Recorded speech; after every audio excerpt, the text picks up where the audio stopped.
Dua kali kalah di Liga Champions, Manchester United masih bisa lolos ke 16 besar. Sebuah harapan diapungkan oleh Christian Eriksen, playmaker Manchester United itu optimistis timnya bisa lolos ke babak 16 besar Liga Champions. Manchester United mengawali fase grup Liga Champions tahun 2023 sampai tahun 2024 dengan kekalahan, mereka tumbang dengan skor 4-3 di kandang Bayern Munchen. Di dini hari tadi Manchester United lagi-lagi menelan kekalahan. Mereka tumbang dengan skor 3-2 saat menjamu Galatasaray di Old Trafford. Kekalahan ini membuat Manchester United saat ini menempati dasar klasemen grup A. Meski begitu Eriksen optimistis timnya masih bisa lolos ke fase gugur. Kepada TNT Sports, Eriksen belum mau lempar handuk akan kans timnya lolos ke putaran 16 besar Liga Champions musim ini. Ia menyebut jalan Manchester United di UCL masih panjang dan ia yakin timnya bisa membalikkan situasi. Untungnya ini masih di awal kompetisi dan kami baru memainkan 2 pertandingan. Masih ada banyak pertandingan yang akan kami mainkan dan kami bisa mengejar ketertinggalan kami, ujar sang playmaker. Eriksen menyebut bahwa Manchester United punya PR berat untuk bisa lolos ke fase gugur Liga Champions nanti. Ia menyebut Setan Merah harus bekerja keras untuk memenangkan semua pertandingan yang tersisa di fase grup nanti.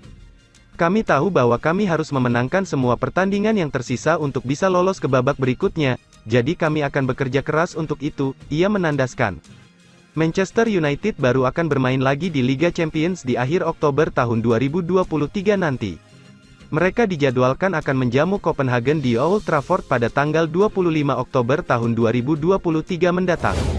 Manchester United pertimbangkan rekrut Gonçalo Inacio pada Januari tahun 2024. Jantung pertahanan Manchester United terbukti menjadi area yang bermasalah. Padahal, manajer Setan Merah Erik ten Hag memulai musim tahun 2023 sampai tahun 2024 dengan 5 pemain berpengalaman. Manchester United kehilangan Rafael Varane dan Lisandro Martinez lantaran masalah cedera, Harry Maguire sebagian besar tidak disukai dan Jonny Evans dibawa kembali ke Old Trafford hanya sebagai pengganti. Namun, Evans bakal bermain lebih sering daripada yang direncanakan, pasalnya, Martinez absen dalam waktu lama karena cedera kaki. Manchester United telah menelan 4 kekalahan dalam 7 pertandingan Liga Inggris musim ini. Manchester United juga 2 kali kalah pada laga grup A Liga Champions.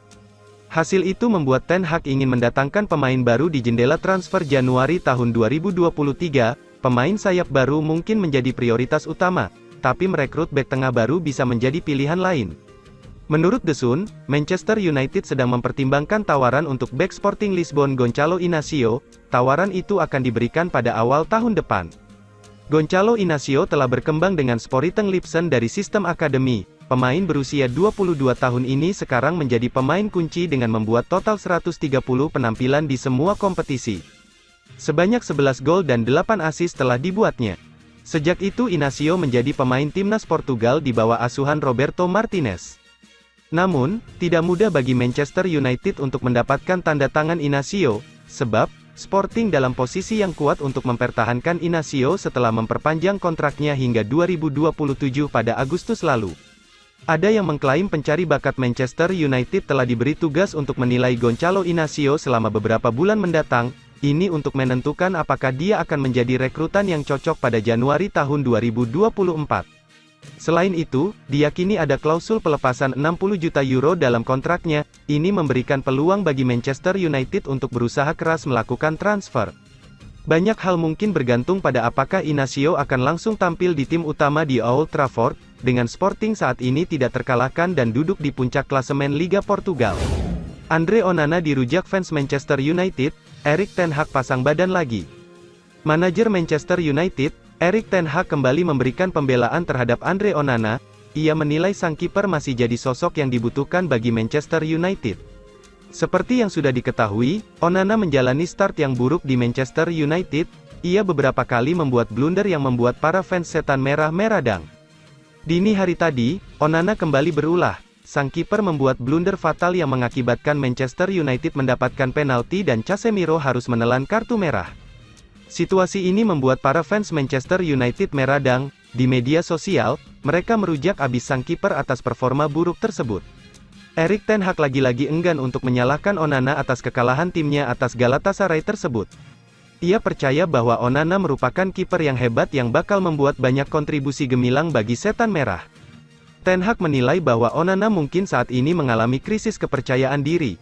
Ia berjanji akan mencoba untuk membangkitkan kembali kepercayaan diri Onana agar ia bisa tampil maksimal di bawah mister gawang Manchester United. Saat ini mulai banyak desakan bagi Erik ten Hag untuk melakukan pergantian kiper di bawah mister gawang Manchester United. Banyak fans Manchester United berharap Altay Bayindir diberi kesempatan untuk bermain di tim utama Manchester United alih-alih Onana.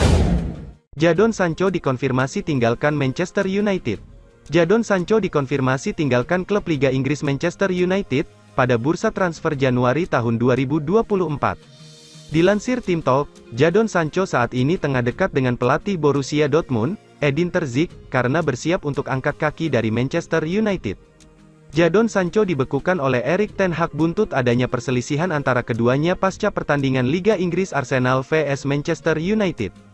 Manajer asal Belanda itu menyebut bahwa tak dibawanya mantan bintang Dortmund itu gara-gara sang pemain tidak bermain dengan baik di sesi latihan. Ada beberapa alasan mengapa Jadon Sancho lebih baik dibuang Manchester United ke Borussia Dortmund pada bursa transfer musim dingin 2024. Salah satu alasannya adalah mengenai kedekatan hubungan Jadon Sancho dengan Edin Terzic mengingat pelatih Borussia Dortmund itu juga memiliki andil dalam karir sang pemain. Terzic, yang saat itu merupakan manajer interim dari Borussen, merupakan salah satu sosok yang memberikan kesempatan pada Sancho untuk tampil sebanyak 23 kali dari 137 total penampilannya. Namun, karena tingginya valuasinya pria asal Inggris itu, opsi realistis bagi Setan Merah saat ini adalah meminjamkan sang pemain mengingat kegiatan jual beli pemain jarang terjadi di bursa transfer musim dingin. Jadon Sancho sendiri masih terikat kontrak hingga 2026 mendatang walaupun Ten Hag sudah jelas mengatakan bahwa dia tidak akan kembali ke skuad sampai dia meminta maaf. Selain itu, kembalinya winger asal Inggris itu ke Dortmund juga diharapkan mampu membuat sang pemain lebih percaya diri lagi. Dengan demikian, Jadon Sancho memang sudah sebaiknya dititipkan ke Borussia Dortmund terlebih dahulu dan semua akan berserah pada Erik ten Hag untuk selanjutnya. Manchester United melempem terus, Ten Hag harus cadangkan Marcus Rashford. Manchester United belum tampil meyakinkan musim ini. Total, Manchester United sudah menelan 5 kekalahan di seluruh kompetisi. Salah satu penyebab dari menurunnya permainan Manchester United disebabkan hilangnya ketajaman Marcus Rashford. Striker jebolan Akademi Manchester United ini tampil tidak seperti musim lalu. Marcus Rashford baru mencetak 1 gol dan 2 assist musim ini bersama Manchester United. Padahal manajer Manchester United Erik ten Hag selalu memainkan striker timnas Inggris ini. Maka itu, ada usulan dari ex-striker Manchester United Fraser Campbell.